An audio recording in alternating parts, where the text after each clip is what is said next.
చేయబోతున్నాం. ఇంతకు ముందు జరిగిన 7th episode 7 simple basic step మీరందరూ ఫాలో అయ్యి ప్రాక్టీస్ చేశారని మేము అనుకుంటున్నాం. 8 సింపుల్ బేసిక్ స్టెప్ నాతో పాటు చేయడానికి నా ఫ్రెండ్స్ ఇద్దరు రెడీగా ఉన్నారు. Let's start 8 simple basic step. First side కి 2 legs క్లోజ్ చేయాలి. ఫస్ట్ రైట్ ఫుట్ ఫ్రంట్ తీసుకోవాలి.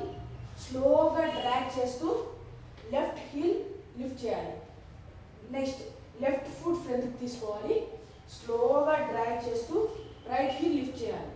అలాగే విత్ కౌంట్ మీరు కూడా చేయండి.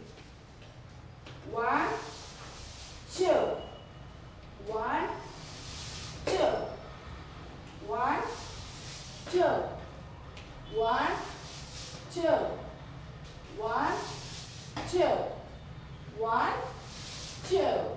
ఇదే మూమెంట్ రైట్ సైడ్ లిఫ్ట్ చేద్దాం. ఇక్కడ కూడా సేమ్ రైట్ ఫుట్ తీసుకోవాలి. రైట్ ఫుట్ స్లోగా డ్రాగ్ చేస్తూ లెఫ్ట్ హీల్ లిఫ్ట్ చేయాలి. సేమ్ లెఫ్ట్ ఫుట్ స్లోగా డ్రాగ్ చేస్తూ రైట్ హీల్ విత్ కౌంట్ 1 2 1 2 1 2 1 2 1 2 1 2. దీంతో మనం 8 సింపుల్ బేసిక్ స్టెప్ కంప్లీట్ చేశాం. మరిన్ని వీడియోస్ చూడడానికి don't forget to like, share and subscribe our channel Lahari Dance Fitness Academy. Don't forget to hit the bell icon to see more videos. Please support us. Do subscribe.